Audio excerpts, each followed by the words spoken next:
Halo, selamat. Wah. Di pertengahan bulan ini ada berita yang cukup membuat bulu kuduk ini merinding. Nah, sebuah isu yang warawiri di portal berita online. Bingung gue sama kelakuan netizen. Ada aja yang ngebahas soal spanduk deklarasi Anies Grace sebagai pasangan di Pilpres 2024. Serem kan itu? Nah, itu muncul setelah ada sekelompok orang yang mendeklarasikan dia bawa spanduk Grace, Anies dan Grace sebagai pasangan Pilpres 2024. Dan foto itu udah menyebar luas tuh di portal-portal online itu. Secara kasat mata kita bisa lihat bahwa ada yang mencoba memanfaatkan momen untuk membuat dukungan sana sini. Itu kan sebenarnya gak bisa ya kalau menurut saya. Anies Grace.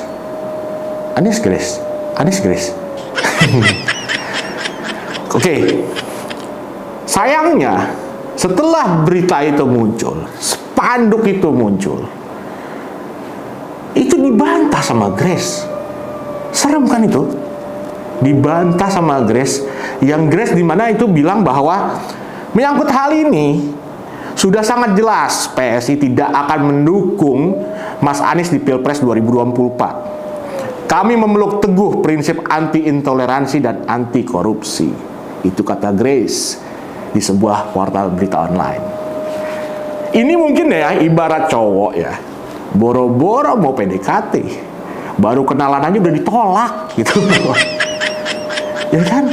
Karena apa? Ini bukan karena si ceweknya yang belagu, sombong, bukan. Tapi karena si cowoknya ini nih kayaknya udah ketahuan belangnya gitu. Bejatnya, belang apa bejat ini? Ya udahlah, apa aja lah itulah. Ngerian. Tapi itu kan baru ibarat nih.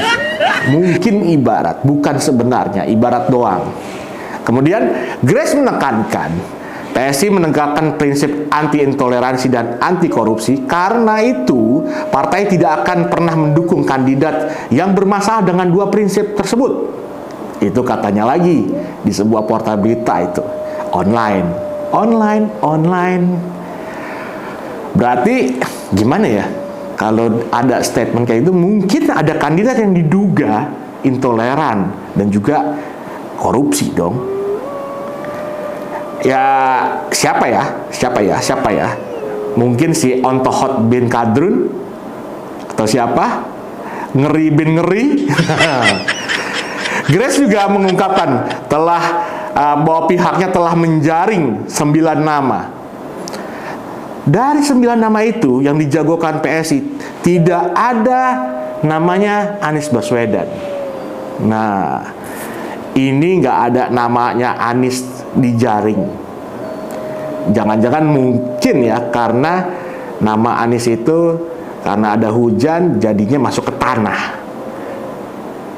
Nah, kalau menurut saya, ini jujur ini salahnya PSI. Kenapa salahnya PSI? Karena PSI pakai kata menjaring. Coba kalau pakai kata peti mati, ya kan?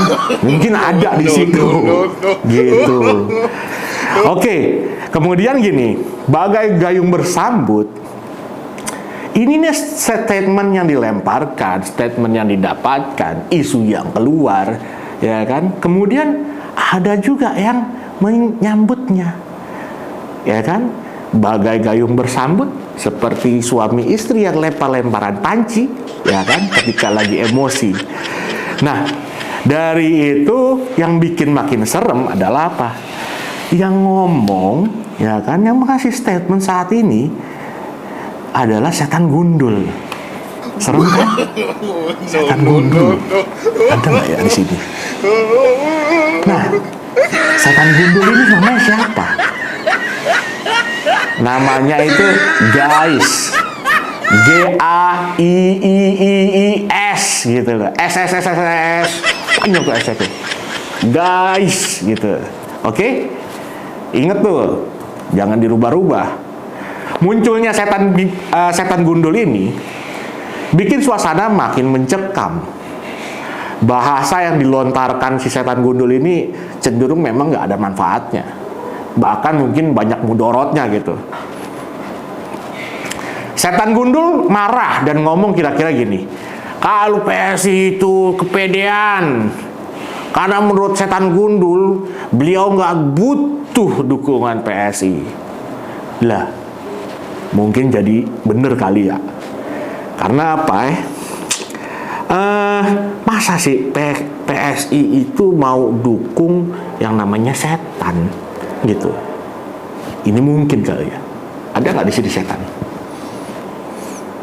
Biasalah ya. Kalau setan itu kan nggak mungkin gangguin manusia tuh cuma sekali. Ada lagi nih pengakuan setannya. Setannya gundul nih, setan gundul ini bilang bahwa beliau kan gak pernah bawa-bawa agama dalam konteks politik, bawa-bawa ayat dalam kampanyenya. Itu kata setan gundul. Emang bener gak sih?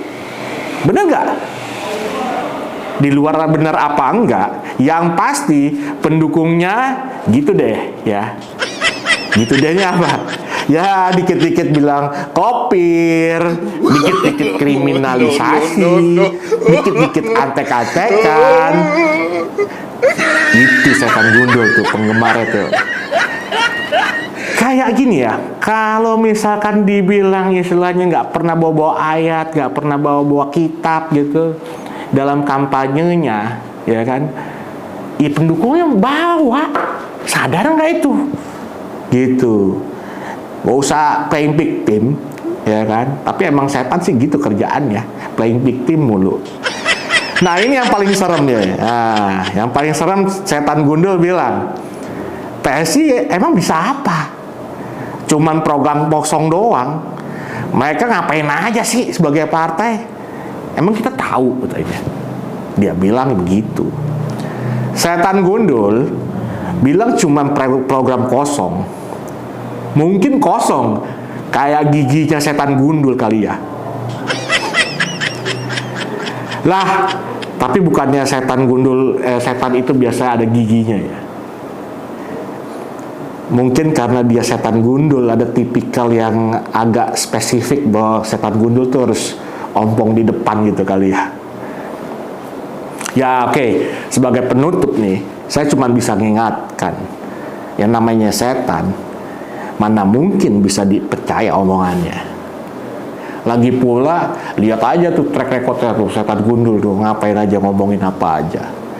Nah buat apa ya, buat para oknum-oknum pendukung ya, siapapun itu yang mencoba mengkawinkan saudara Anies Baswedan dengan tokoh A, B, C.